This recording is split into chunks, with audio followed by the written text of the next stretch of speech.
His K9 tore open a cabin wall. What they found inside exposed a secret powerful men had killed to keep buried. Snow choked the Wyoming mountains as Dylan Mercer, a homeless former Navy SEAL, stepped into the cabin he never wanted. The air felt wrong, too still, too watchful. Then Coda froze, growling low before clawing into the wall like he'd found something alive behind it. Dylan followed, and everything changed. Comment 1 or 0, and tell us where you're watching from. The wind came first. It moved through the Wyoming mountains like something alive, slipping between the jagged peaks and pouring down into the narrow valley where the cabin stood alone.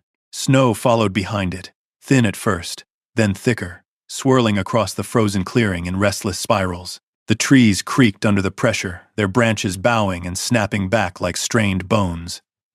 Out here, the world didn't whisper, it watched. Inside the cabin, darkness held everything in place.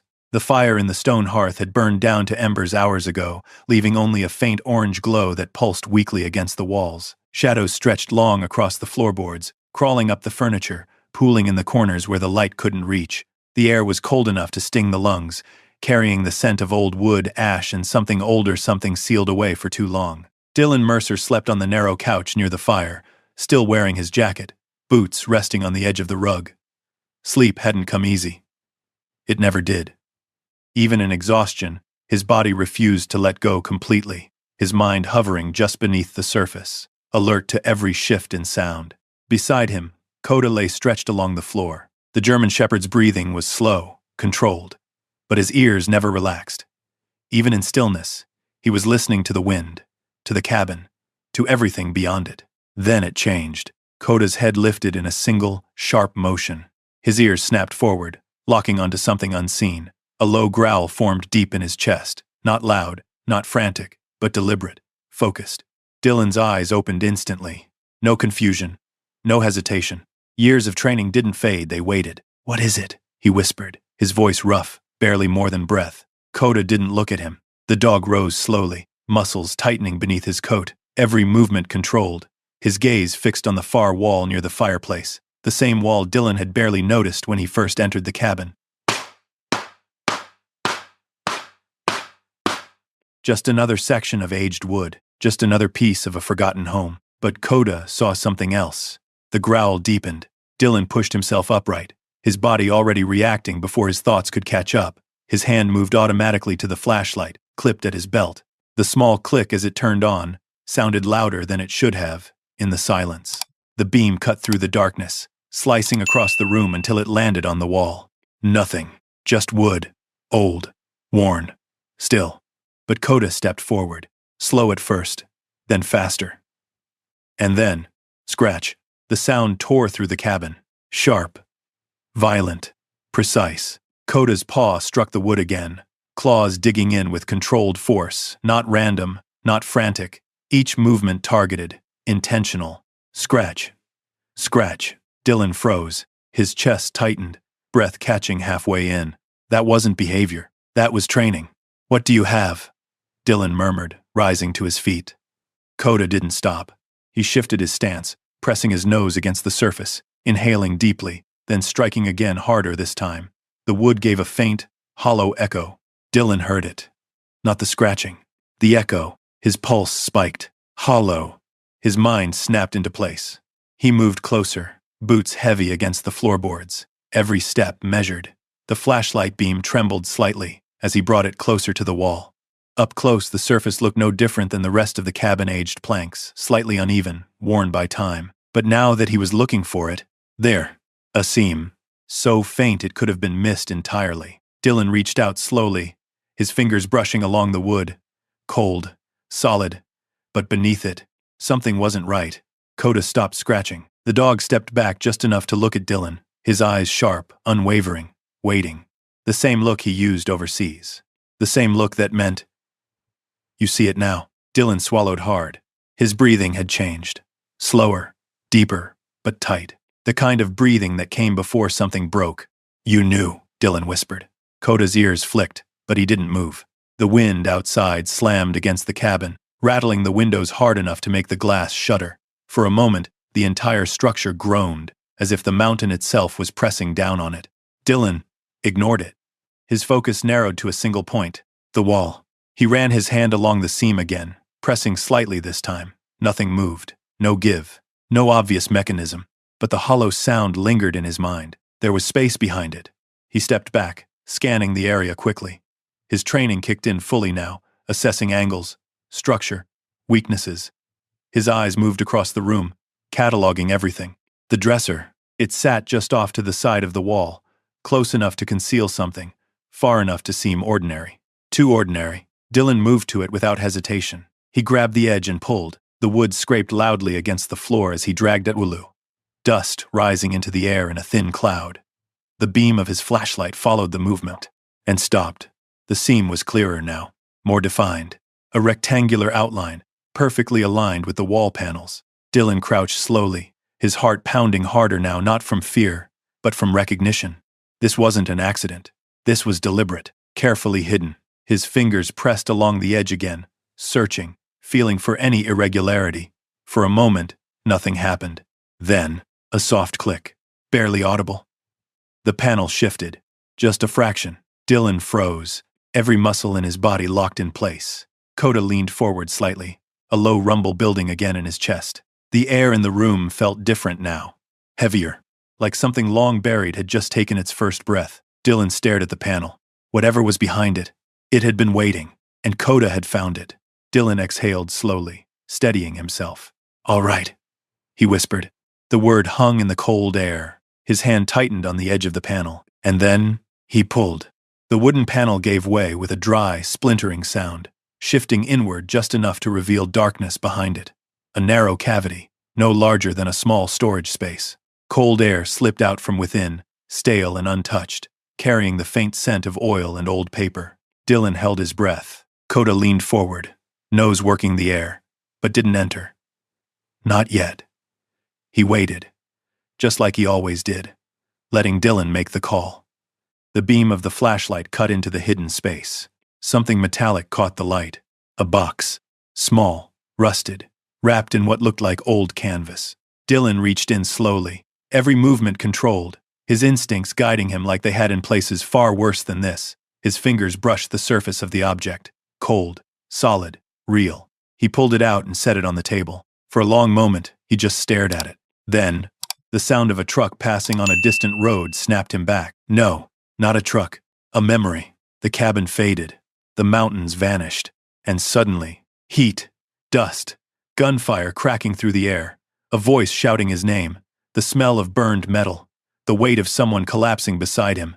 Dylan jerked back, blinking hard, his breath coming fast and shallow. "Easy, easy," he muttered to himself, pressing a hand against the table to steady it. Kota was already there. The dog pressed close, his shoulder against Dylan's leg, grounding him. Solid, present, real. Dylan closed his eyes for a second, forcing the past back where it belonged. When he opened them again, the cabin returned. The box was still there, waiting. He exhaled slowly. "Not tonight," he said quietly. The words surprised even him, but he meant them. Whatever was inside that box had waited this long. It could wait a few more hours. Dylan pushed the panel back into place, covering the hidden cavity once more. The seam disappeared almost instantly, blending into the wall like it had never been disturbed. The dresser went back in front of it. Not perfect, but enough. He turned off the flashlight. The cabin fell back into darkness. Kota stayed alert, watching the wall long after Dylan stepped away. Outside, the wind howled louder, and somewhere far beyond the trees something moved. 48 hours earlier, the air in southern Utah was dry and restless, carrying dust across the cracked pavement of a forgotten roadside stop. A flickering neon sign buzzed weakly above a diner that had seen better decades. The parking lot was nearly empty, except for one truck. Dylan Mercer sat behind the wheel, engine off, hands resting loosely on the steering wheel. His eyes were fixed on nothing in particular, just the empty stretch of road ahead. He hadn't shaved in days. His jacket was worn, the fabric faded from sun and time. Everything about him looked temporary, except Kota. The German shepherd sat upright in the passenger seat, alert but calm, his gaze tracking every movement outside the truck. A car passing, a door opening, a stranger stepping too close, always watching, always ready. Dylan reached down, picking up a paper cup from the console. The coffee inside had gone cold hours ago, but he drank it anyway. Routine. Something steady. Something predictable. The diner door creaked open. A woman stepped out, scanning the parking lot until her eyes landed on the truck. She hesitated, then walked straight toward him. Kota noticed her immediately. His posture shifted, subtle, controlled, not aggressive. Just aware. Dylan saw it too. His hand moved instinctively, resting lightly against Kota's neck. "Easy," he murmured. The woman stopped a few feet from the driver's side window and tapped lightly on the glass. Dylan didn't move right away. People didn't approach him unless they needed something, or wanted something. He rolled the window down halfway. "Can I help you?" he asked. Her expression was polite, but there was something else behind it. Determination. "Dylan Mercer?" His jaw tightened slightly. "Who's asking?" "My name is Rebecca Hale. I'm an attorney out of Cheyenne." Kota's ears flicked. Dylan studied her for a moment. "Clean coat. Organized. Not local. What do you want?" he said. She reached into her bag and pulled out a sealed envelope. "I've been trying to find you for 3 days, she said. "This is important." Dylan didn't take it. "I don't sign anything I don't understand." "It's not a contract," she replied calmly. "It's a notification." A pause. Then, "Your grandmother passed away last week." The words landed quietly, but they hit harder than they should have. Dylan leaned back slightly, processing. "I don't have a grandmother," he said flatly. Rebecca didn't react. "Yes, you do," she said. "Margaret Mercer. Lived in Wyoming. Remote property in the Wind River Range." Dylan's gaze shifted away. He hadn't heard that name in years. Not since. He cut the thought off. "She made it clear in her will," Rebecca continued, "that you are her sole heir." That got his attention. Dylan looked back at her. "Her what?" "The property," she said. "A mountain house. Land included." Dylan let out a quiet breath. "A house." He almost laughed. "I think you've got the wrong guy," he said. "I don't do houses." Rebecca stepped closer, lowering her voice slightly.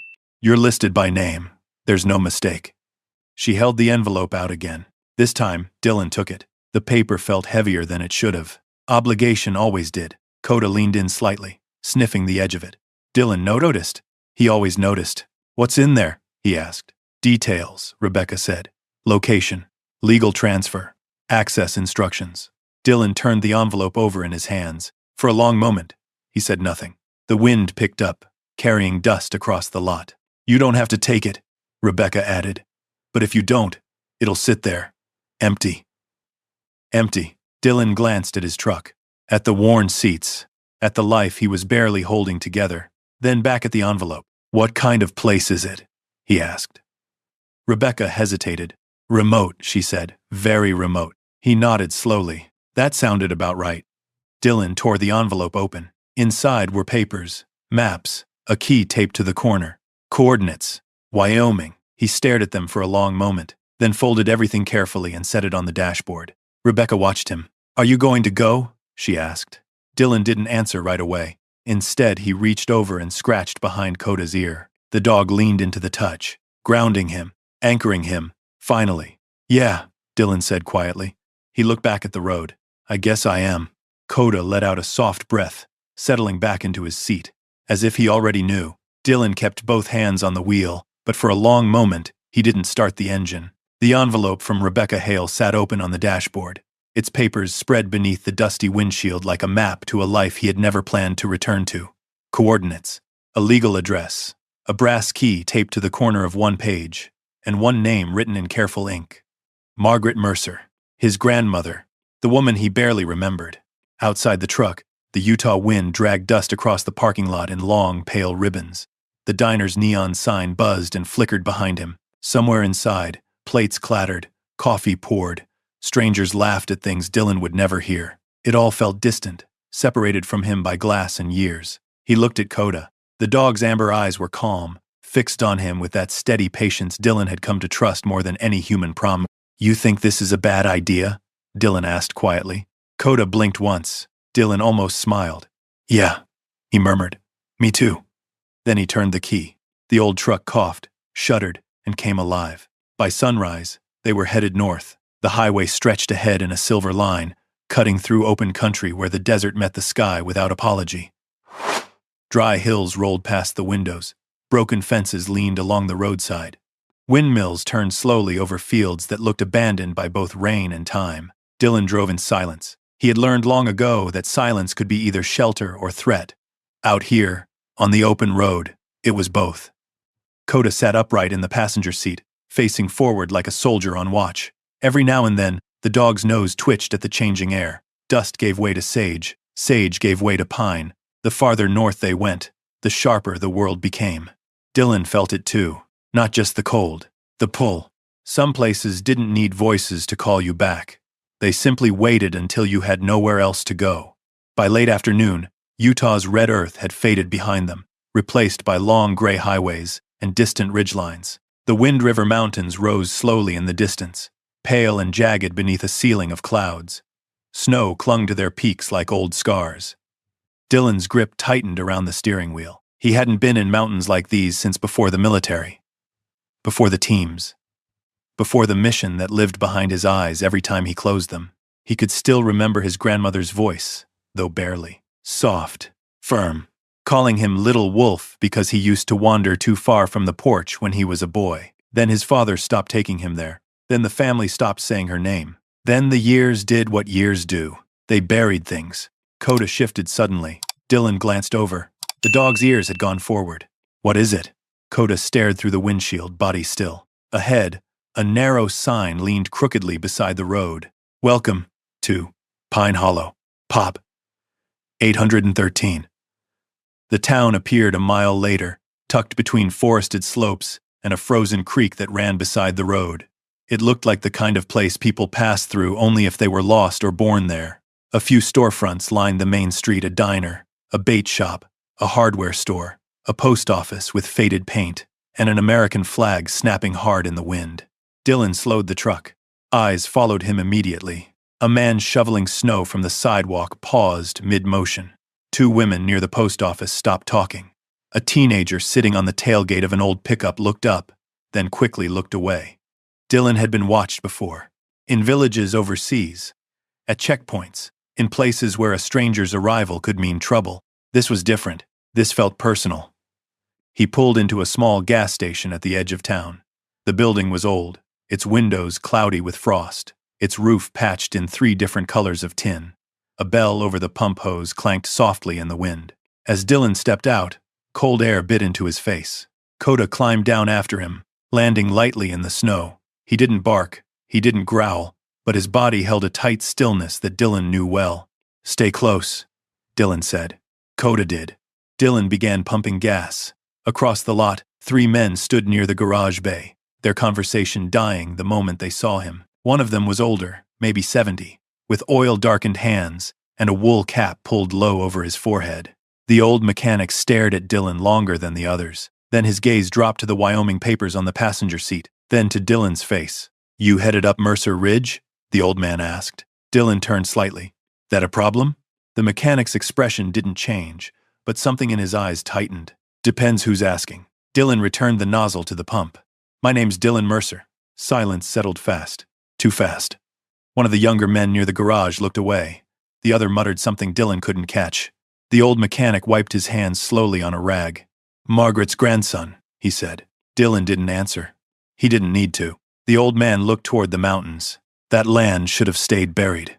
Coda's ears flicked. Dylan took 1 step closer. What does that mean?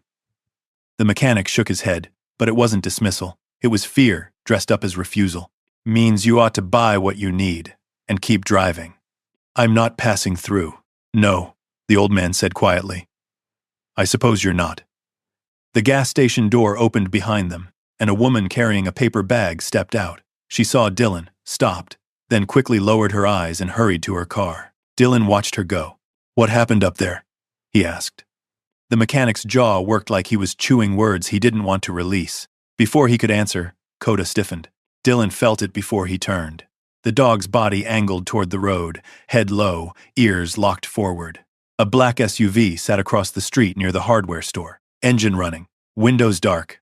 It hadn't been there when Dylan pulled in. Dylan's face remained calm, but his mind sharpened. Distance, angle, line of sight, driver unknown. The SUV didn't move. Neither did Coda. The mechanic noticed it too. His voice dropped. You didn't hear this from me, he said, barely above the wind. But folks who asked questions about Margaret usually stopped asking. Dylan looked back at him. Who made them stop? The old man's eyes shifted to the SUV, then away. Road gets narrow past the bridge, he said louder now, like he wanted anyone listening to hear only that. Snow comes early up there. Don't trust the shoulders. Dylan understood. The conversation was over. He paid inside. The cashier, a tired woman in a red sweater, rang him up without meeting his eyes. When Dylan asked if she knew the best road to the Mercer property, her hand froze on the register. She glanced toward the window. The black SUV still waited outside. North Road, she said softly. Past the covered bridge, but I'd go before dark. Why? She finally looked at him. For one brief second, there was pity in her face. Because the mountain gets quiet after dark. Dylan took the receipt. Quiet doesn't bother me. The woman's mouth tightened. It should. Outside, Coda was still watching the SUV. Dylan loaded supplies into the truck. Water, canned food, batteries, a small bag of dog food, and a roll of heavy tape. Practical things. Necessary things. Things a man bought when he didn't know what he was walking into, but intended to walk in anyway. As he opened the driver's door, the black SUV pulled away from the curb. Slowly. No signal. No hurry. It rolled past the gas station. Dark windows reflecting the gray sky. Dylan caught only the faint outline of someone behind the wheel. Coda growled. Low. Deep. The SUV continued toward the northern road, then disappeared around a bend. Dylan stood beside the truck for a moment, watching the empty road. The old mechanic had gone back into the garage. The cashier had turned away from the window. The town moved again, but not normally. Carefully, like people pretending they hadn't seen anything. Dylan climbed into the truck. Coda followed, but didn't settle. He remained upright, eyes fixed ahead. Yeah, Dylan whispered. I saw it too. I. They left Pine Hollow behind as the first flakes of snow began to fall. The road climbed quickly, trading pavement for cracked asphalt, then gravel, then packed dirt coated in ice. Pines crowded close on both sides, their branches heavy with snow. The truck's tires crunched over frozen ruts. Below the road, a river flashed through the trees, black and fast beneath a skin of broken ice. The sky darkened early. Clouds folded over the mountains like a lid. Dylan drove slower now, not because he was afraid, because the road demanded respect. Every curve hid something. Every dip opened into shadow. The old instincts returned not in panic, but in precision. His eyes moved constantly. Mirrors, tree line, road edge, tracks in the snow. Coda suddenly turned his head toward the rear window. Dylan glanced at the mirror. Nothing. Only the road twisting behind them. Then, a flicker of headlights appeared far back through the trees. Dylan said nothing. The lights vanished. Returned. Vanished again. Following at distance. His breathing stayed even, but his shoulders tightened. Coda, he said softly. The dog stood as much as the cab allowed, staring backward. Another mile passed. The headlights remained. Dylan reached a fork in the road. The map from Rebecca said to take the left road toward Mercer Ridge. He slowed, then turned right instead, onto a narrower logging road. The truck following him continued for 3 seconds too long, then stopped. Dylan watched in the mirror. The headlights idled at the fork, then reversed, disappeared. Coda kept staring. Dylan turned the truck around carefully and returned to the correct road. His jaw had gone tight. Not lost, he murmured, watching. The road narrowed again past the covered bridge the old mechanic had mentioned. The bridge was wooden, aged dark by weather, its roof sagging under snow.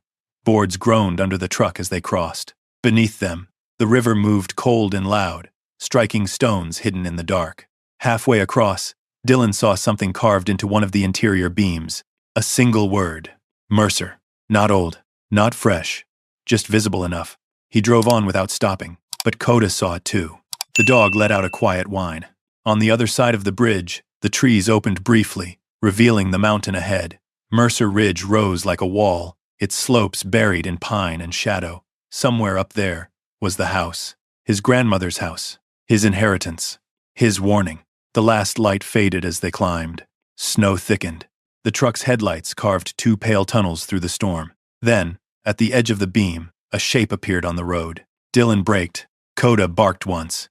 A deer stood motionless in the middle of the track, its body thin, steam rising from its nostrils. For a moment, it stared at them with wide black eyes. Then it bolted into the trees. Dylan let out the breath he'd been holding, but Coda didn't relax. He was looking past where the deer had stood, at the snow. Tracks crossed the road there, not animal tracks. Boot prints. Fresh. Dylan leaned forward, eyes narrowing. Someone had stood in the road before they arrived. Watching. Waiting. He didn't get out. Not in the dark. Not with an unknown observer in the trees. He eased the truck forward. Coda stayed rigid, his gaze fixed on the forest edge until the tracks vanished behind them. For the first time since leaving Utah, Dylan felt something stronger than reluctance. Not fear. Not yet. Recognition. The kind that settled deep in the bones. This road remembered his family. And whatever waited at the top of the mountain had already noticed he was coming. The final turn appeared just before night swallowed the ridge completely. A rusted metal gate stood open beside a weathered wooden sign half covered in snow. Mercer property. Private road. Dylan stopped the truck. The gate swung slowly in the wind. Open. As if someone had been expecting him. Coda's growl filled the cab. Dylan stared through the windshield at the narrow road beyond, disappearing into black pine and falling snow. Then he put the truck in gear. "All right," he whispered. "Let's meet the past." The truck rolled forward through the open gate. Behind them, the wind pushed it slowly closed. And the sound of metal striking metal echoed through the trees like a lock sealing shut. Dylan didn't look back. He kept his eyes forward, hands steady on the wheel as the truck crawled up the narrow private road. Snow thickened around them, swallowing the tire tracks almost as soon as they were made. The trees pressed in tighter here, tall pines bending under the weight of winter, their branches scraping faintly along the sides of the truck. Coda didn't sit. He stood braced against the passenger door, eyes fixed ahead, ears forward, every muscle coiled. The dog's posture had shifted completely now from alert to operational, the same way he used to stand before breaching a door. Dylan noticed. "Yeah," he muttered. "I feel it too." The road curved sharply, climbing higher along the ridge. Below them, darkness swallowed the valley. Above, the sky had turned into a solid sheet of gray, pressing low over the mountain. Then the trees opened. The cabin stood at the center of a small clearing, surrounded by snow and silence. Dylan eased off the gas. For a moment he just stared. It wasn't what he expected. The structure was old, yes, but not abandoned. The logs were dark and weathered, but intact. The roof sagged slightly under the snow, yet held firm. A stone chimney rose along one side, cutting a hard line against the sky. A wooden porch wrapped around the front, its railing worn smooth by time. But it was the stillness that struck him. No broken windows, no collapsed walls, no signs of decay beyond age. It looked preserved, as if someone had left and planned to come back. Dylan killed the engine. The sudden silence rang louder than the wind. For a few seconds, neither of them moved. Then Coda jumped down first. The dog landed without a sound, paws sinking lightly into the snow. He didn't run. He didn't explore. He circled, wide, slow, methodical. Dylan stepped out after him, pulling his jacket tighter as the cold hit his face. His breath fogged instantly, drifting upward before disappearing into the gray air. Coda swept the perimeter of the clearing, nose low, tracing invisible lines through the snow. His tail remained level, not relaxed, not aggressive. Assessing. Dylan watched him work. It had been years since they'd done this outside a mission zone, and yet, nothing about it felt unfamiliar. He moved toward the porch, boots crunching against the frozen ground. The steps creaked as he climbed them, each sound sharp in the quiet. The front door stood before him, closed. A thin line of frost clung to its edges. Dylan reached into his pocket and pulled out the brass key Rebecca had given him. It felt heavier now than it had in Utah. He hesitated, just for a second. Then he slid the key into the lock. It turned, easily, too easily. The door opened with a slow, hollow creak. Cold air drifted out to meet him. Old air. Untouched. Dylan stepped inside.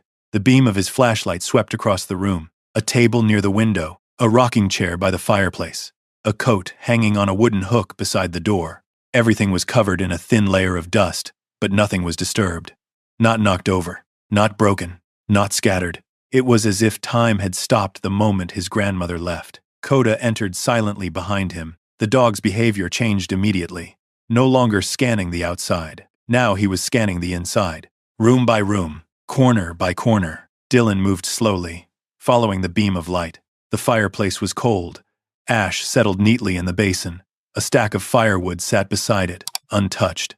A mug rested on the table, its rim stained faintly from long-dried coffee. He stepped deeper into the room. The floor creaked beneath his weight. The sound echoed. Too loud, too hollow. Dylan stopped. The feeling came back. Not fear, something older. The same pressure he used to feel in the desert, moments before something went wrong. The same silence. The same waiting. Kota paused near the hallway. He didn't move forward. He didn't retreat. He simply stood there, staring down the narrow passage as if something might step out at any moment. "What is it?" Dylan asked quietly. Kota didn't respond. He took one slow step forward, then another. Dylan followed. The hallway led to a small bedroom on the right and a kitchen area on the left. Everything was arranged neatly, too neatly. A bed made tight, a folded blanket, a pair of old boots placed carefully near the wall. No signs of struggle, no signs of departure, just absence. Dylan stepped into the bedroom.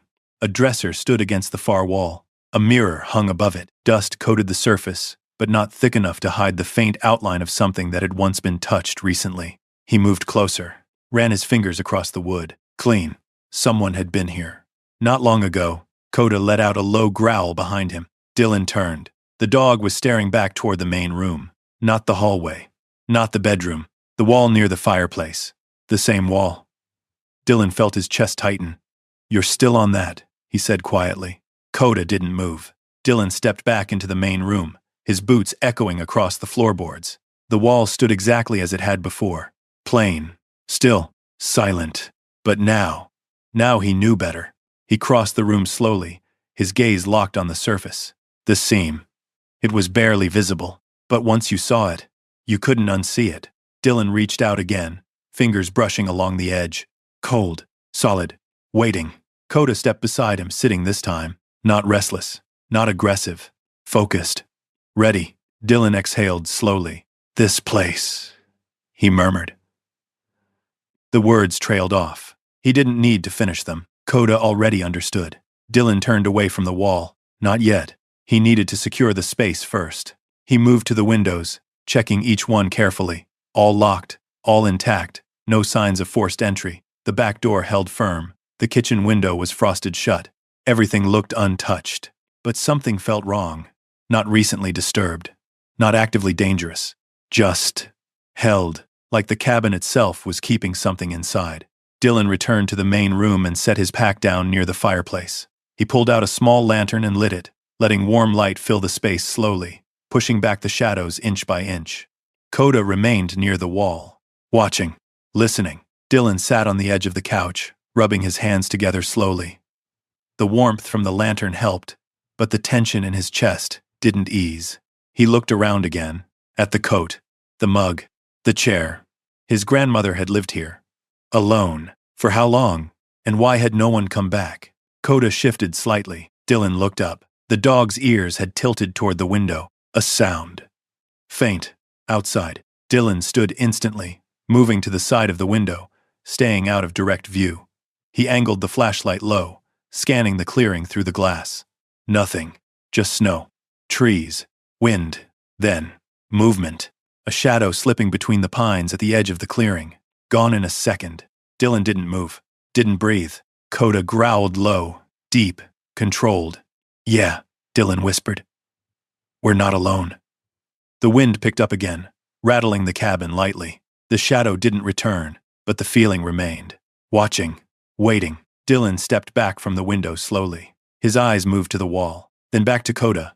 The dog didn't look away. Whatever was hidden in that wall, it wasn't the only thing out there. Dylan reached down and picked up the flashlight again. His grip tightened. "All right," he said quietly. His voice had changed. No hesitation now, no doubt. "Let's see what she left us." He stepped toward the wall. And this time, he wasn't stopping. Dylan stepped up to the wall with a steadiness that came from years of doing the hard thing even when every instinct warned against it. His flashlight beam held steady now, no tremor in his grip. The seam was there, faint but undeniable, running vertical between two aged boards just to the right of the fireplace.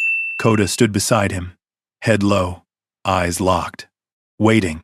Dylan slid his fingers along the wood again, slower this time, feeling for any give, any imperfection.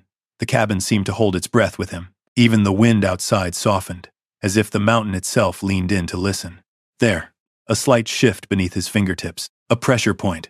Dylan pressed. A quiet click answered him. The panel loosened. He leaned his shoulder into it and pulled. The wood gave way, revealing the narrow cavity once more. Darkness inside, still air, the same faint scent of oil and age. Kota stepped forward immediately, nose pushing into the opening, inhaling deeply. His tail stiffened, then lowered slightly, not alarmed, but certain. Dylan reached in and pulled the box back out. It landed heavier on the table than before, the dull thud echoing across the room. He unwrapped the old canvas carefully, revealing rusted metal beneath edges worn, corners dented, but still intact. The latch resisted at first, then gave. The lid creaked open. Inside, paper, stacks of it, carefully folded, bound with twine that had darkened with time.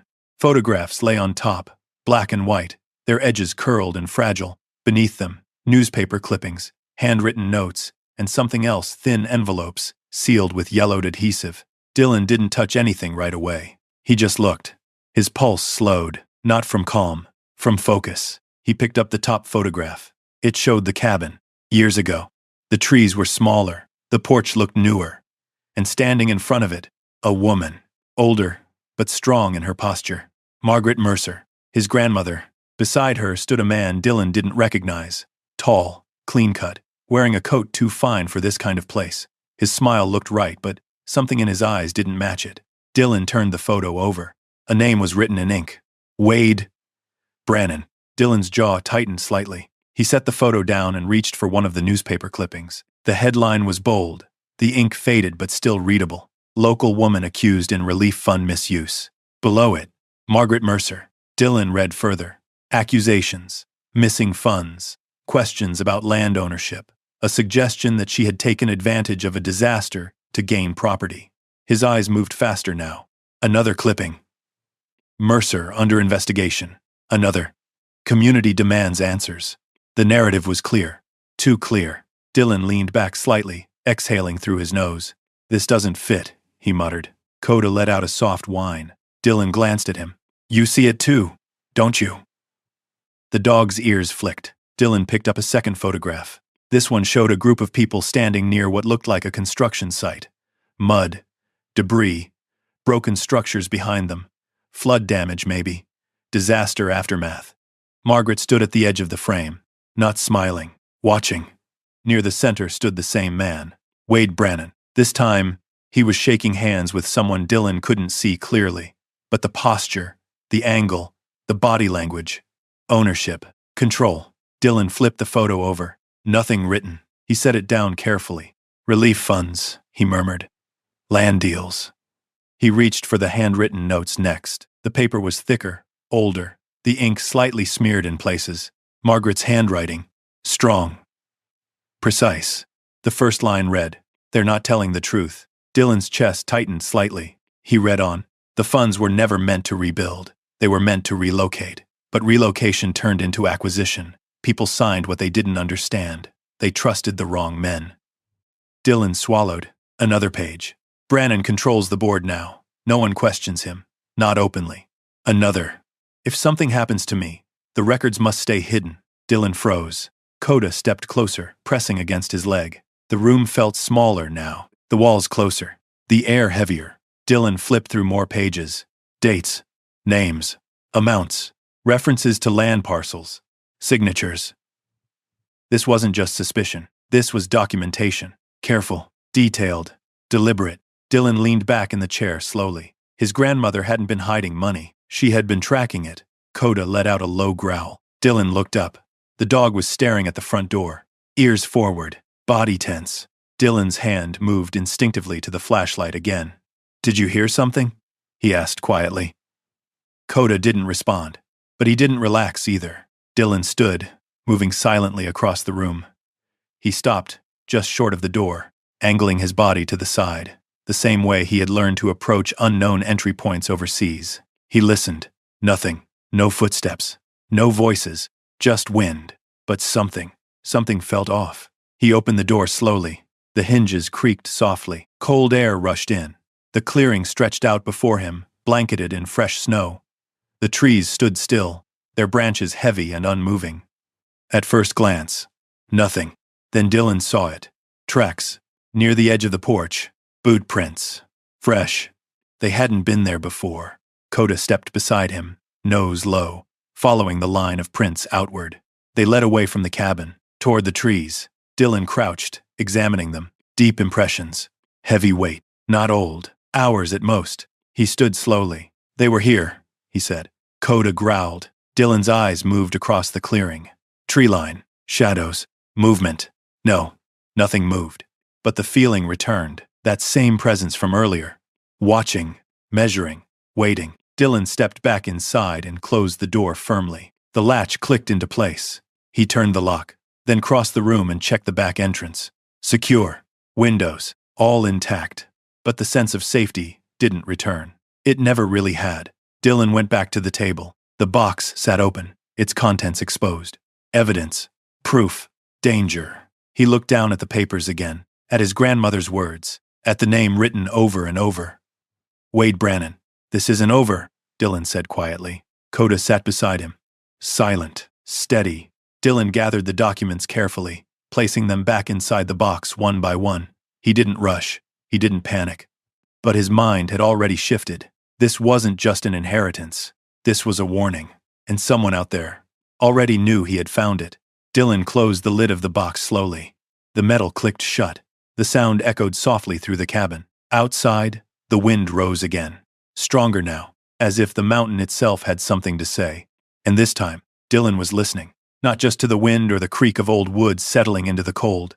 He was listening the way he had been trained to listen, beyond sound, beyond the obvious. The kind of listening that measured absence as much as presence. Coda stood near the door, unmoving, ears forward, eyes fixed on a point Dylan couldn't see.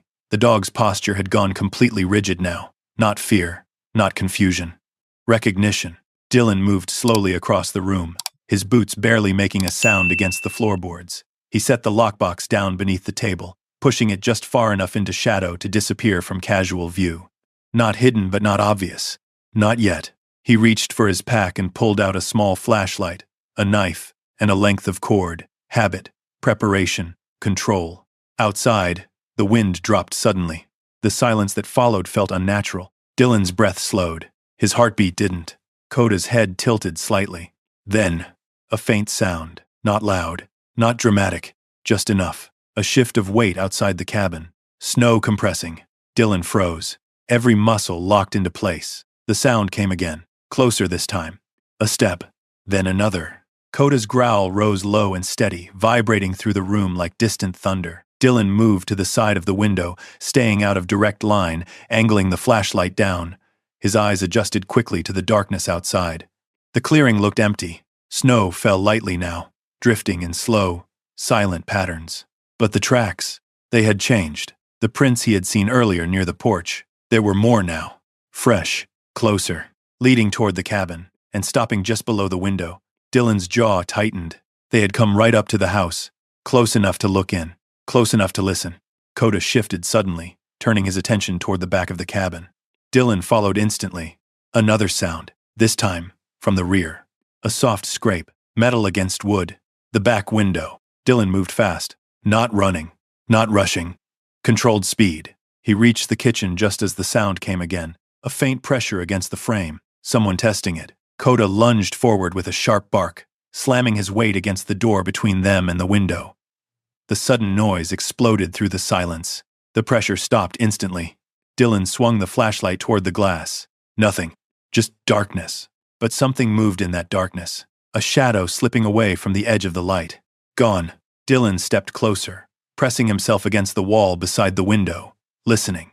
Footsteps. Fast now. Retreating. Snow crunching under weight. Then. Nothing. Silence again. Coda didn't stop growling. Dylan waited. 10 seconds. 20. A full minute. No return. No second attempt. He exhaled slowly, but his body didn't relax. They're checking the house, he said quietly. Coda looked up at him. They knew exactly where to come. The dog's ears flicked. Dylan stepped back into the main room, scanning everything again. The table, the floor, the wall, the hidden panel behind the dresser. Nothing had been taken. Nothing moved. They hadn't come for the box. They had come to confirm something, or someone. Dylan walked to the front door and opened it quickly, stepping out onto the porch. Cold air hit him hard, Snow drifted across the clearing. The tracks were clearer now, 2 sets, both leading away from the cabin, toward the trees.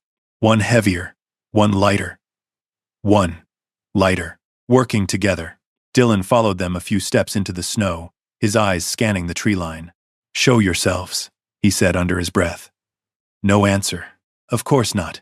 People like that didn't show themselves. They watched. They waited. They tested. Kota stepped beside him, nose low, tracking the scent trail for several yards. Then, he stopped, dead still, refusing to go further. Dylan noticed immediately. "What is it?" Kota's body stiffened, his head angled slightly toward the deeper forest. His growl returned, lower this time. Different. Not warning. Recognition. Dylan's chest tightened. The same feeling crept back in. That pressure behind his ribs, that edge of memory, the desert, the heat, the smell of oil and dust. A teammate shouting, gunfire cracking through the air. Dylan shut his eyes for half a second, forcing the memory down. "Not now," he whispered. Kota pressed against his leg. Solid. Present. Dylan opened his eyes again. The forest stood silent, dark, watching. He looked down at the tracks again. "They didn't want to be seen," he said. Kota didn't move. "But they wanted us to know they were here." Dylan turned back toward the cabin slowly. His mind was already working. They had approached from the forest, tested the window, observed the interior, and left. No break-in, no attempt to force entry. That wasn't theft. That was surveillance. And surveillance meant information. They were gathering it. About him. About what he knew.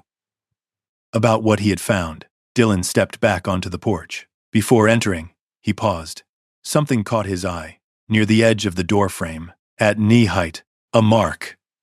Small, fresh, carved into the wood. He leaned closer. The shape was simple. 2 lines, intersecting. Like a rough X, not random, deliberate. A signal. Kota saw it too. The dog let out a low, sharp growl. Dylan straightened slowly. "They marked it," he said. The realization settled heavily. The cabin, the property, him, marked. He stepped inside and shut the door firmly, sliding the bolt into place. The sound felt louder this time. Final. Dylan crossed the room and grabbed the lockbox from beneath the table. His movements were faster now, more precise. He carried it to the far side of the cabin and lifted a loose floorboard near the couch. A second hiding place. Not the original one, but better. For now, he lowered the box inside and replaced the board carefully, pressing it down until it blended with the rest of the floor. Kota watched him the entire time. When Dylan finished, the dog moved back toward the center of the room and sat, facing the door, guarding. Dylan leaned back against the wall, running a hand through his hair slowly. His breathing steadied, but the tension didn't leave. "They're not going to stop," he said quietly. Kota didn't respond. He didn't need to. Dylan pushed himself off the wall and walked to the window again, keeping his body angled away from the glass. The clearing was empty, the tracks already fading under new snow. But the presence, that didn't fade. It stayed. Lingering, waiting. Dylan's eyes moved back to the wall near the fireplace. To the hidden panel, to the truth his grandmother had left behind. "This isn't about the past," he said softly. His voice had changed again. Colder now. Sharper. "This is still happening." Kota's ears flicked. Dylan looked down at him, which means they're still protecting it. The wind rose outside, rattling the cabin once more. Dylan didn't flinch. He walked back to the center of the room, stopping beside the place where the box was hidden. His posture straightened, his shoulders settled, not retreating, not hesitating, deciding. "We don't leave," he said. Kota stood. One step forward, ready. Dylan nodded once. "Good," he murmured. Because deep down, he knew the truth now. This wasn't just his grandmother's secret anymore, and whoever had come to the cabin tonight had just made it his fight. The words settled into Dylan's chest with a weight he recognized. Not anger, not fear. Purpose. The kind that didn't ask permission. Kota stepped closer, pressing against his leg for just a second before moving away again, resuming his position near the center of the room, watching, listening. The cabin had changed. It wasn't just a place anymore. It was a perimeter. Dylan moved with quiet efficiency. He checked the doors again, the windows, the corners of the room. Not because he expected something new, but because routine brought control. Control kept the past where it belonged. The lantern flickered softly, casting long shadows across the walls. Outside, the wind eased, leaving behind a silence that felt even heavier than before. Too quiet. Dylan returned to the floorboard and lifted it again, retrieving the lockbox. This time, he carried it to the table without hesitation. "If they're watching," he muttered, "we don't get the luxury of waiting." Coda stood beside him. "Ready." Dylan opened the box again, pushing aside the photographs and clippings until he reached the bottom layer. There, a smaller bundle, wrapped tighter, protected. He untied the twine slowly, revealing a set of folded papers beneath. But before he could unfold them, Coda reacted. Not a growl, not a bark, something sharper. His entire body snapped forward, muscles locking, ears pinned toward the far corner of the room. The corner near the hallway. Dylan froze. "Coda?" The dog didn't respond. He moved. Fast, crossing the room in 3 silent steps before stopping near the wall just beyond the bedroom doorway. His nose pressed low against the floor, then lifted, drawing in the air. Then, he let out a sharp, aggressive bark. Not warning. Engagement. Dylan's heart slammed once in his chest. "What is it?" he demanded, already moving. Coda scratched once at the floor, then twice, then stopped, his head tilted slightly, eyes narrowing, focus locked on something invisible. Dylan crouched beside him, sweeping the flashlight beam across the area. Nothing. Just wood. Dust. Silence. But Coda wasn't wrong. He was never wrong. Dylan leaned closer, lowering his hand to the floor. The boards were solid, but there. A scent. Faint. Almost gone. But real. His breath caught. Oil. Not the kind used in kitchens or tools. Cleaner. Sharper. Military grade. The memory hit him like a punch. Heat. Sand. A rifle chamber clicking into place. The smell of that exact oil rising from a weapon in his hands. Dylan jerked back slightly, his vision tightening for a split second as the cabin dissolved into something else. Gunfire. A body falling beside him, a voice shouting over the chaos. "Mercer, move!" His pulse surged. Too fast. Too loud. The past pushed in hard, trying to take over. Coda stepped in immediately. The dog pressed against Dylan's chest, breaking the line of sight, grounding him with physical force. Not gentle. Intentional. Dylan blinked hard, dragging himself back into the present. The cabin snapped into place around him. Cold. Still. Real. "I'm good," he said under his breath. Coda didn't move. Not until Dylan's breathing slowed. Not until the tension eased. Then, the dog stepped back and returned his focus to the spot on the floor. Dylan followed his gaze. "This scent," Dylan whispered. "That's not local." Coda let out a low growl. Dylan's jaw tightened. "That's not from someone who lives out here." He scanned the room again, slower this time, more deliberate. Every angle, every shadow, every inch of space. And then, it clicked. They didn't just come tonight. Coda's ears flicked. Dylan nodded once, the realization settling in. They've been here before. The scent wasn't fresh. It wasn't from the footprints outside. It was older, embedded, left behind. Dylan stood slowly, turning back toward the table. They knew about the house. He looked down at the open lockbox. They knew where to look. Coda stepped beside him again, his posture shifting slightly, not just alert now, but engaged. Dylan picked up one of the papers from the bundle he had just opened. This time, he unfolded it. A map, old, hand-drawn, the property outlined in ink, the cabin marked at the center. But there was more. A second marking, behind the structure, near the tree line, a symbol, simple, circular, with a line through it. Dylan frowned. That wasn't in the clippings. He turned the page over. More handwriting. Margaret's. "If anything happens, it cannot stay in the house." Dylan's chest tightened. "What didn't stay?" he murmured. Coda moved again, back toward the hallway, but not the same spot as before. Further, toward the back exit. Dylan followed. The dog stopped at the rear wall, nose low, tracing something along the baseboard.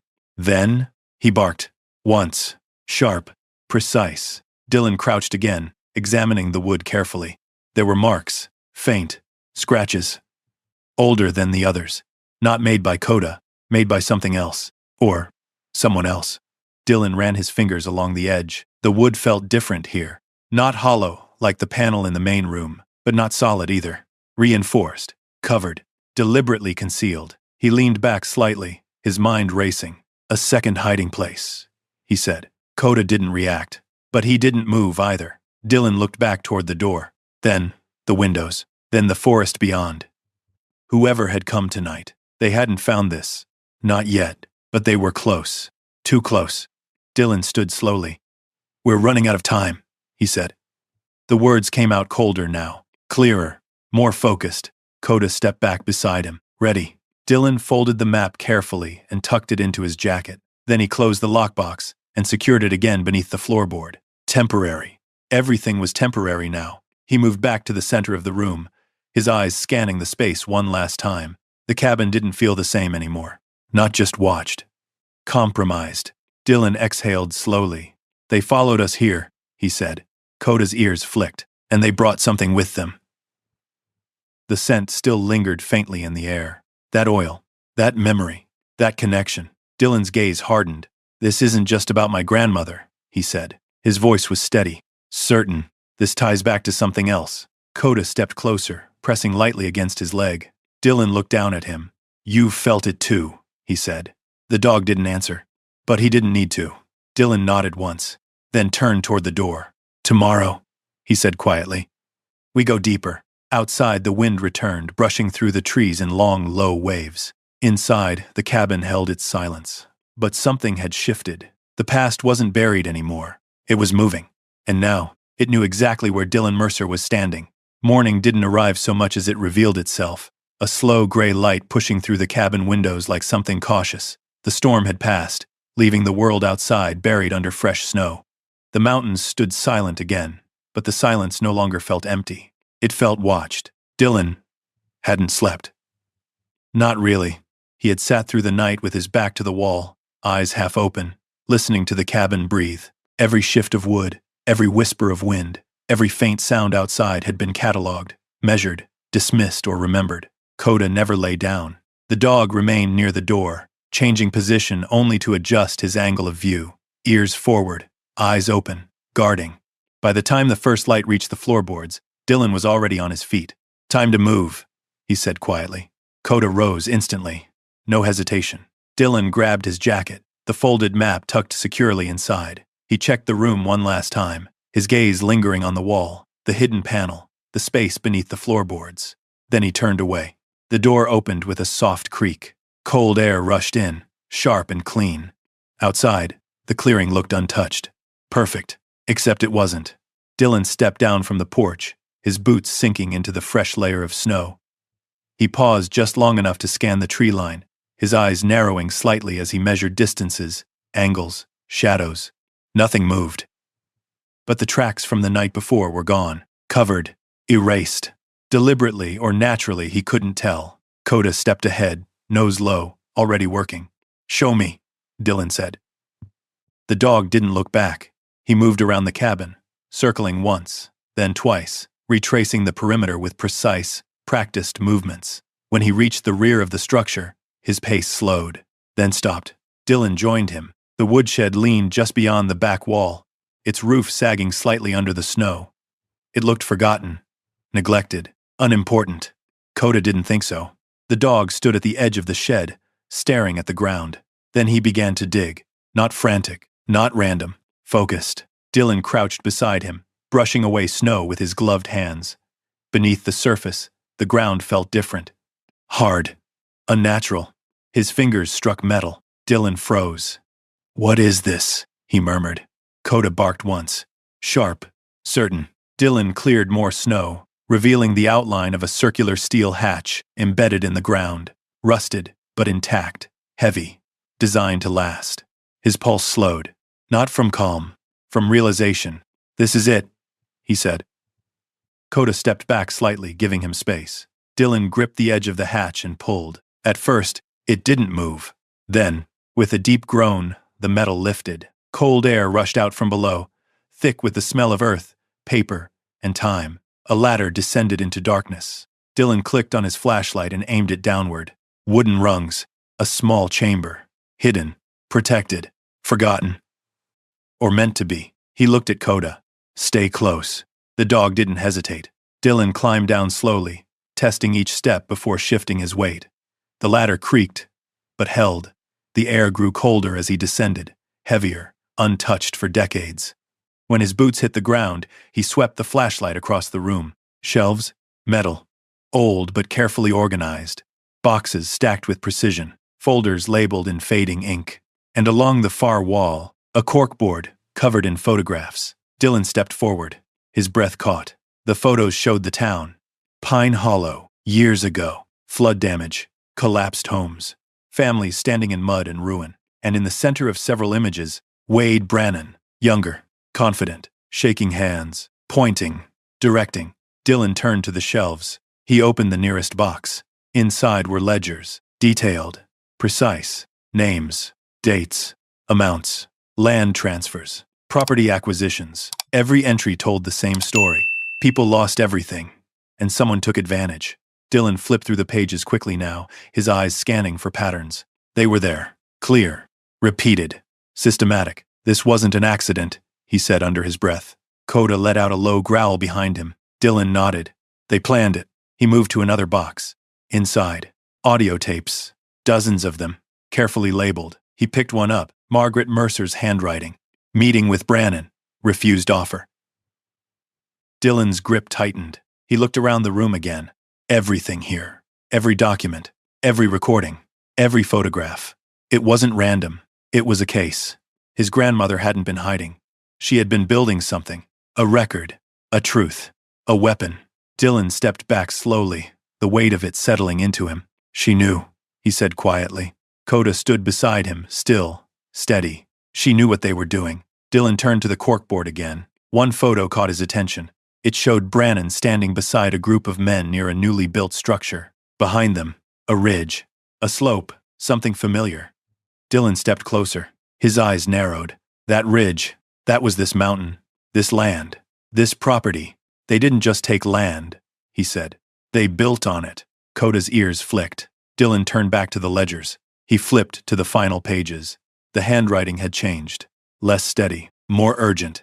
If anything happens to me, the evidence must stay hidden. They cannot erase this. Dylan swallowed. His grandmother had known. She had seen it coming. And she had chosen to stay. To hide the truth instead of running. Alone. Coda nudged his hand. Dylan exhaled slowly. She didn't lose, he said. His voice was quieter now, more certain. She protected it. Coda stepped closer. Dylan looked down at him. And now we have it. The dog held his gaze. No fear. No hesitation. Just readiness. Dylan nodded once, then turned back toward the ladder. We're not done, he said. As he climbed back up into the light, the world felt different. Clearer. Sharper. The mountain wasn't just watching anymore. It was holding something. And now, Dylan Mercer knew exactly what it was. Not just evidence. Not just history. Power. The kind that didn't fade with time. The kind that buried itself deep and waited, protected by silence and fear. Dylan stood at the edge of the clearing, the cold air biting through his jacket as he stared out over the snow-covered trees. The hatch behind him was sealed again, hidden carefully beneath fresh snow and scattered debris. If someone hadn't known it was there, they wouldn't find it. But someone had come close. Too close. Coda stood beside him, body angled toward the tree line, scanning the shadows. The dog's posture hadn't softened since they came back up from the bunker. If anything, it had sharpened. Dylan exhaled slowly. They're going to come back, he said. Coda didn't move. Didn't need to. Dylan turned toward the cabin, his mind already working through the next steps. The documents were real. The recordings were real. And if even half of what he'd seen was true, Wade Brannon wasn't just a name in old clippings. He was still part of something active, something protected. Dylan stepped onto the porch and pushed the door open. The cabin felt different now. No longer just watched, occupied, not by people, but by truth. He crossed to the table and pulled the lockbox out once more, this time removing a handful of the most critical documents, maps, ledger copies, a single tape, enough to prove something if he needed to. The rest stayed hidden. For now. Coda's head snapped toward the road. Dylan froze. A sound. Low. Distant. An engine. He stepped back toward the door slowly, moving to the side, before opening it just enough to see out. Through the trees. Movement.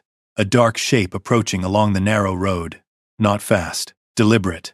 Dylan stepped outside. Coda followed immediately, positioning himself just slightly ahead, his body forming a silent barrier. The vehicle emerged into the clearing. A black SUV, the same one from Pine Hollow. It rolled to a stop just short of the porch. The engine idled. For a moment, no one moved. Then, the driver's door opened. An older man stepped out. Tall, composed, wearing a heavy wool coat and leather gloves. His hair was silver, neatly combed back, his posture straight, controlled. The kind of man who didn't rush because he never needed to. Power didn't hurry. The passenger door opened next. A younger man followed. Similar build, sharper edges, less patience in his eyes. They approached together. Koda's growl rose instantly, low and steady, vibrating through the cold air. Dylan didn't move, didn't step back. He stood at the top of the porch, meeting them where he was. The older man stopped a few feet away. Close enough, not too close. "Mr. Mercer," he said, calmly. His voice was smooth, practiced. "My name is Wade Brannon." Dylan didn't offer his hand. "Yeah," he said. "I figured." Brannon's eyes flicked briefly toward Koda. "Impressive dog," he said. "He's not for show," Dylan replied. The younger man smirked slightly, but there was tension in it. "Looks like he knows his job," he said. "He does," Dylan answered. Silence stretched between them, cold, measured. Brannon took one step forward. "Word travels fast in small places," he said. "We heard Margaret's grandson had come back." Dylan crossed his arms slowly. "And you figured you'd stop by?" "A courtesy," Brannon replied. Koda's growl deepened. The younger man shifted slightly, his hand moving near his coat instinctively. Koda reacted instantly, one step forward, posture hardening. "Ready." "Don't," Dylan said quietly. The word wasn't loud, but it carried weight. The younger man stopped. Brannon raised a hand slightly. "Relax," he said. "We're not here for trouble." Dylan held his gaze. "Then why are you here?" Brannon's smile was small, controlled. "This land," he said, glancing briefly toward the cabin, "has a complicated history." Dylan didn't answer. Brannon continued. "Your grandmother?" "She had a different perspective on things." "That what you call it?" Dylan said. Brannon's expression didn't change. "She believed she was protecting people," he said. "In reality, she caused a lot of unnecessary damage." I. Koda barked once. Sharp, angry. Dylan's jaw tightened. "She documented what you did," he said. Brannon's eyes flicked back to him. For the first time, something shifted. Not fear, but recognition. "You've been busy," Brannon said quietly. Dylan didn't deny it. The younger man stepped forward slightly. "You should understand something," he said. "That material, whatever you think you found it, doesn't mean what you think it means." Dylan looked at him. "It means enough." Brannon exhaled slowly. "Mr. Mercer," he said, "you've been away a long time. You don't know how things work here." Dylan's voice dropped. "I know enough." Another pause. Longer this time. Heavier. Brannon nodded slightly. "As a gesture of good faith," he said, "we're prepared to make you an offer." Dylan didn't move. "Sell the property," Brannon continued. "Walk away. Clean. No complications." The younger man added quietly. "More than fair value." Dylan let out a short breath. Almost a laugh. "Not interested." The answer came fast. "Certain." Brannon studied him. "You should think carefully," he said. "I already did." Koda stepped forward again, placing himself slightly in front of Dylan. Protective. Unyielding. The younger man's patience snapped just slightly. "This place isn't safe," he said. "The roads. The weather. Things happen out here." Dylan's eyes hardened. "Is that a warning?" The younger man didn't answer directly. Brannon placed a hand lightly on his son's shoulder. "That's enough," he said. Then he looked back at Dylan. "You're making this harder than it needs to be." Dylan didn't blink. "No," he said. "You are." The wind picked up, swirling snow across the clearing between them. For a moment, no one spoke. Then Brannon nodded once. "A decision made." "Very well," he said. "We've said what we came to say." He turned toward the SUV. The younger man lingered a second longer, his eyes locked on Dylan, then on Koda. Then he turned and followed. The doors closed. The engine revved. The SUV backed slowly, then turned, disappearing down the narrow road the way it had come. Koda didn't stop watching until the sound was completely gone. Then, silence returned. Dylan stood still for a long moment, his breath steady, his posture unchanged. "They know," he said quietly. Coda stepped back beside him. They know what's here. The dog's ears flicked. Dylan looked toward the trees. Then back at the cabin. Then down at the ground beneath his feet. The bunker. The evidence. The truth. He nodded once. They're not going to let it go. Coda let out a low breath. Dylan turned and walked back inside. The door closed behind him with a firm, final sound. The cabin didn't feel quiet anymore. It felt like the center of something. A line that had been crossed. Dylan moved to the table and set the documents down carefully. His movements were slower now. More deliberate. Not reactive. Strategic. They made their move, he said. Coda lay down near the door, but didn't relax. Dylan looked at him. Now we make ours. Outside, the wind carried through the mountains again. But this time, it didn't sound like a warning. It sounded like something waking up. Morning in Pine Hollow carried a different kind of weight now. The snow along Main Street had been cleared into uneven banks, leaving narrow paths between the buildings. Pickup trucks lined the curb. People moved slower than usual, bundled in coats, their voices quieter, their eyes sharper. Dylan parked at the far end of the street. Coda sat beside him, alert, watching everything. You ready? Dylan asked. Coda's ears flicked forward. That was enough. The community hall stood at the center of town, a low brick building with a banner stretched across the front. Remembrance Day, in honor of those lost. The doors were already open. People filed in slowly, families, older residents, a few younger faces that didn't fully understand what the day meant. The air carried the scent of coffee, damp wool, and something heavier memory. Dylan stepped out of the truck. Conversations slowed. Heads turned. Recognition moved through the crowd like a ripple. The Mercer name hadn't been spoken openly in years, but it hadn't been forgotten. Coda stayed close at his side as they walked toward the entrance. Some people stepped aside. Some didn't. But no one stopped him. Inside, the hall was filled with folding chairs arranged in rows. At the front stood a simple podium, flanked by photographs, old images of the town after the disaster. Flooded streets, broken homes, people standing in silence, staring at what they had lost. Dylan paused near the back. Coda sat beside him, watching, waiting. The room filled quickly. Then, a shift. The murmurs quieted. Wade Brannon entered. He walked with the same calm authority Dylan had seen at the cabin, his son Lucas just behind him. People nodded as he passed, some respectfully, some reluctantly. He took his place at the front, the man who had shaped the town, the man who had controlled its story. Brannon stepped up to the podium and adjusted the microphone. Thank you all for coming, he began. His voice carried easily, steady, confident. Today we remember a difficult chapter in our town's history, a time of loss, of rebuilding, of strength.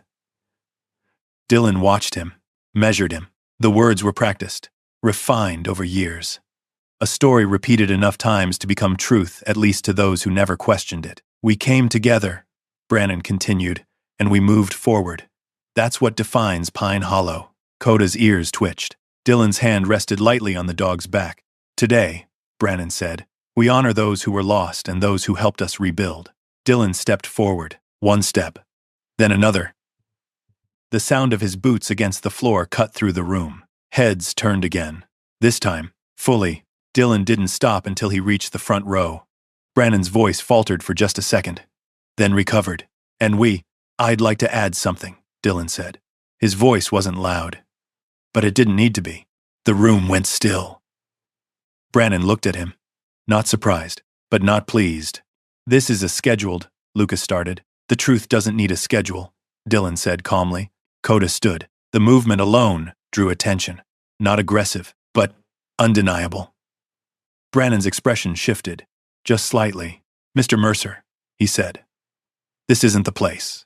It's exactly the place. Dylan stepped closer to the podium.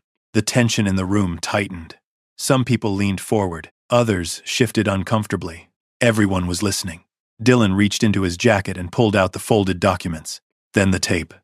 He placed them on the podium, carefully, deliberately. This town remembers the disaster, he said. But it doesn't remember what happened after. Murmurs spread. Brannon's jaw tightened. These are records, Dylan continued. Land transfers, relief funds, agreements made when people had nothing left. Lucas stepped forward again. That's enough. Let him speak, someone called from the back. Another voice followed. Yeah, let him talk. The shift was subtle, but real. Dylan opened one of the ledgers. Families lost their homes, he said. And then they lost their land. Signed over, under pressure, for a fraction of what it was worth. He held up a page. Names, addresses, signatures. The room leaned in. Those properties didn't disappear, Dylan said. They were acquired. He turned slightly, looked directly at Brannon, by the same people who were supposed to help. Silence hit hard, heavy, unavoidable. Brannon's face remained composed, but the calm had cracks now. These accusations, he began. Dylan pressed play. The tape hissed softly. Then, a voice, younger, but unmistakable. Wade Brannon, you walk away, Margaret. That's the only option. Nobody needs to know how this works. The room froze. You keep your head down, the voice continued, and everyone moves on. Gasps rippled through the crowd. Someone dropped a cup. It shattered against the floor. Coda's growl rumbled low. Dylan let the tape run. The words filled the room. Clear. Undeniable. Brannon's grip tightened on the podium. That's taken out of context, he said. But the authority in his voice was gone. Dylan didn't raise his own. He didn't need to. She documented everything, he said. Not to destroy the town, but to protect it. He placed the final paper on the podium. His grandmother's handwriting. If anything happens, the truth must survive. Dylan looked out at the crowd. These people trusted you, he said. And you took everything they had left. The room erupted, not in chaos. In realization, voices rose. Questions. Anger. Confusion breaking into clarity. Lucas stepped toward his father. We need to go, he muttered. Brannon didn't move. For a moment, he just stood there, the man who had owned the narrative, watching it collapse. Then he stepped back, not defeated, but exposed. And that was enough. Dylan stepped away from the podium. Coda stayed at his side. The crowd parted without being asked. As they walked toward the door, no one stopped them. No one spoke. But everything had changed. Outside, the air felt sharper, cleaner. The snow reflected the gray sky above, stretching out over the mountains like a blank page. Dylan paused at the steps. Coda sat beside him. The town behind them buzzed with voices now louder, uncertain, alive. The truth had done what it was meant to do. It had broken the silence. Dylan looked out toward the ridge. The cabin, the land, his grandmother's fight. It's out now, he said quietly. Coda leaned against him. Solid. Steady. Dylan nodded once. But he knew. This wasn't the end. It was the beginning.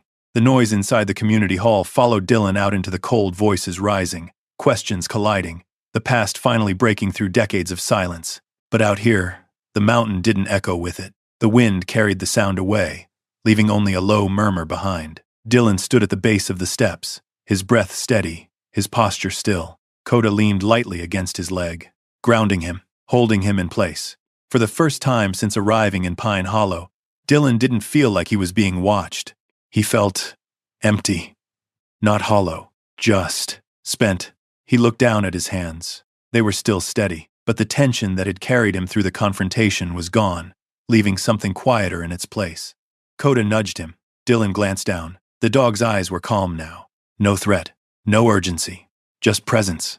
Yeah, Dylan murmured. We're not done yet. They walked back to the truck in silence. The town behind them was no longer quiet. Doors opened. People gathered in small clusters, voices rising as the truth spread faster than it could be contained. Faces that had once avoided his now looked directly at him, some with gratitude, some with disbelief, some with something deeper. Regret. Dylan didn't stop, didn't engage. Not yet. The road back to the cabin was slower. Not because of the weather, because of the weight. The mountains felt different now. Not hostile. Not welcoming. Just honest. Coda rested his head near the window, watching the tree line pass by. His posture had softened, but not completely. A soldier doesn't forget the mission just because the first objective is complete. Neither did Dylan. By the time they reached the gate, the light had already begun to fade. The sky stretched out in muted shades of gray and pale blue, the last of the day slipping quietly behind the ridge. Dylan parked near the cabin and shut off the engine. For a moment, he didn't move. Then, he stepped out. The clearing was still, untouched. No tracks, no signs of anyone returning. The mountain had settled again. Coda walked beside him as they approached the porch. No tension, No growl, just awareness. Inside, the cabin felt warmer. Not physically. Something else. Dylan closed the door behind them and moved directly to the table. The documents he had taken were gone, left behind at the hall. But the rest, still here, still protected. He crossed to the floorboard and lifted it, retrieving the lockbox one last time. This time he didn't rush. He carried it to the table and sat down slowly. Coda lay beside him, his head resting across his paws, watching without pressure. Dylan opened the box. The papers inside looked the same, but they didn't feel the same. He reached for a smaller bundle near the bottom. One he hadn't opened before. The paper was thinner, more fragile, personal. He unfolded it carefully. The handwriting was familiar, but different, less precise, more human. A letter, not addressed, not sealed, just written. Dylan began to read. If you are reading this, it means I was right to keep it hidden. His chest tightened slightly. He continued. I know what they will say about me. I know what they already believe. But the truth does not survive by being loud. It survives by being protected. Dylan swallowed. The cabin grew quieter. I did not leave because I was afraid. I left because I understood what they would do to anyone who stood beside me. His hand tightened on the paper. Your father tried to stand with me. The words hit harder than anything before. Dylan's breath slowed. He kept reading. They warned him. Not with words, with actions. I saw it before he did. I saw how far they were willing to go. A memory flickered at the edge of Dylan's mind. His father, quiet, distant, always watching something that wasn't there. I made a choice, one I knew he would never understand. I let them believe I was guilty. I let the town turn against me. Because if they believed I had already lost everything, they would stop looking for more. Dylan closed his eyes for a second. The weight of it pressed down on him. She hadn't run. She had stepped aside, deliberately, so the damage would stop with her. I protected what mattered. Not my name, not my place here, but my family. The word lingered. Family. Dylan's jaw tightened. Coda shifted slightly beside him, sensing the change. Dylan reached down, resting a hand on the dog's neck. Solid, present. I do not know if you will ever come back, but if you do, I hope you understand that silence is not always surrender. Sometimes it is the only way to keep something alive long enough for the truth to find its moment. Dylan let out a slow breath. The letter trembled slightly in his hand. That moment had come. Not because she had forced it, but because she had waited. He finished the final line. If you are standing here now, then I was not alone. Dylan lowered the paper slowly. The cabin felt different again. Not heavy, not tense. Still, respectful. He looked at the wall, the hidden panel, the place where it had all started. Then at the floor, the bunker beneath, the evidence she had protected. For years, alone. Coda lifted his head, watching him. Dylan nodded once. She didn't lose, he said quietly. His voice was steady, clear. She held it together. Coda stood and stepped closer, pressing lightly against him. Dylan placed the letter back into the box carefully, folding it the way he had found it, not hiding it, honoring it. He closed the lid slowly. The metal clicked into place. This time, the sound didn't echo. It settled. Dylan leaned back in the chair, his eyes moving slowly across the room. The coat on the hook, the chair by the fire, the life she had lived here. Not as an exile, but as a guardian. He exhaled slowly. The anger that had driven him earlier had changed. Not gone, but transformed into something quieter, something deeper. Purpose. Coda lay down beside him again. This time, relaxed. Dylan rested his hand on the table, fingers brushing lightly against the surface. We finished it, he murmured. But even as he said it, he knew that wasn't entirely true. The truth had been revealed. But what came next would matter just as much. Outside, the wind moved gently through the trees. Not harsh, not cold, just present. For the first time since arriving on the mountain, it didn't feel like a warning. It felt like something had finally been heard. Spring came slowly to Mercer Ridge. Snow didn't vanish all at once. It loosened its grip in stages. The hard white edges softened, sank, and pulled back into the earth. Patches of dark soil appeared beneath the trees. Meltwater traced quiet paths down the slope, gathering into thin streams that whispered across stone. The cabin stood through it all, unchanged, but not the same. Dylan stepped out onto the porch one morning as the sun broke clean over the ridge for the first time in weeks. Light moved across the clearing in long golden lines, touching the wood, the ground, the trees, as if testing whether the place would accept it. Koda trotted ahead into the grass where snow had finally cleared, his paws silent on the damp earth. He paused, lifted his head, and breathed in deeply. No tension, no warning, just air. Dylan leaned against the railing, one hand resting on the worn wood his grandmother had touched for years. "They're not coming back," he said quietly. Koda glanced over, then continued forward, circling the clearing with a calm, measured pace. It had been weeks since the confrontation in Pine Hollow. Weeks since the truth had broken open, and things had changed. Not overnight, but steadily. State investigators had arrived within days, moving through the town with quiet authority. Records had been taken, statements gathered, old land agreements pulled into light that hadn't touched them in decades. Wade Brannon hadn't returned to the cabin. Neither had his son. The SUV was gone. The presence that once pressed against the edges of the property had faded, not erased, but no longer in control. Dylan stepped off the porch and walked toward the woodshed, where the hatch remained hidden beneath a careful cover of leaves and soil. He didn't open it. He didn't need to. What was buried there had already done its job. Koda returned to his side, brushing lightly against his leg, before sitting. Dylan looked down at him. "You've been busy," he said. Koda's tail moved once, slow and steady. The dog had changed too, not in what he was, but in how he carried it. The tension that had once driven every movement had softened. The sharp edge of constant alertness had eased into something quieter. Watchful, but at peace. Dylan nodded. "Yeah," he murmured. "Me too." He turned back toward the cabin. The front door stood open now, not abandoned, inviting. Inside, the space had shifted. The dust was gone. The furniture had been cleaned, repaired where it needed it. The old table remained in its place, but now it held something new.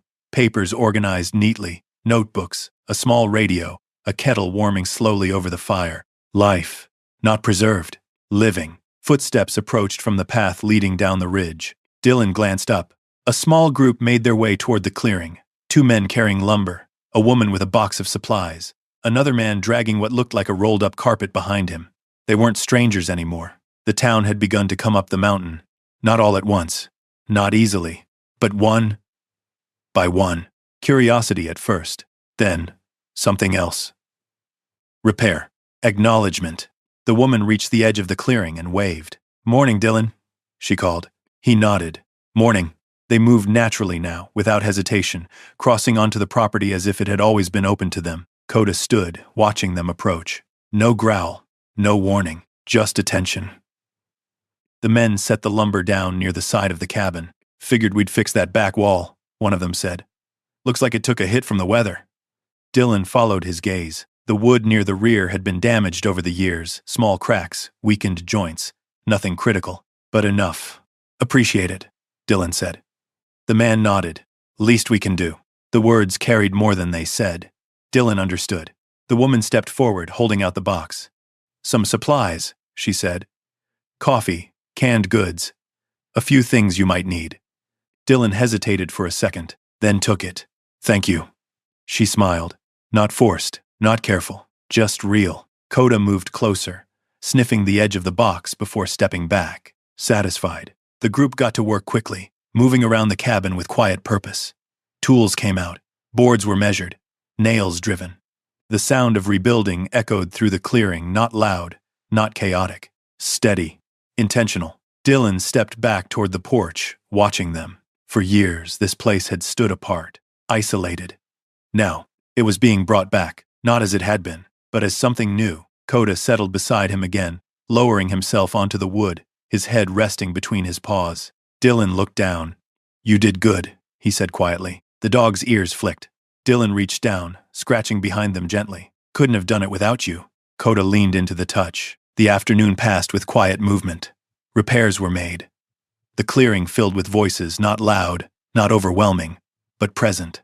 Children came later, following their parents, their laughter cutting through the mountain air in a way that felt unfamiliar at first, then natural. Koda moved among them carefully, measured, allowing the attention, accepting it, but always aware, always watching. Dylan stood near the edge of the clearing as the sun began to lower again, casting long shadows across the ground. The ridge stretched out before him, the same view his grandmother had seen, the same land she had protected. He rested his hands on the railing once more, breathing in, letting it settle. Behind him, the cabin was no longer silent. It was alive. Voices, movement, purpose. Dylan exhaled slowly. "We're home," he said. The words didn't feel strange. They didn't feel forced. They felt right. Coda stood beside him, pressing gently against his leg. The mountain didn't answer. It didn't need to. For the first time in a long time, there was nothing left waiting in the shadows. Only what came next. If you believe standing your ground still matters, type yes in the comments, or drop a 1 if you would have done the same. And if stories like this mean something to you, go ahead and subscribe. We've got more real ones coming your way.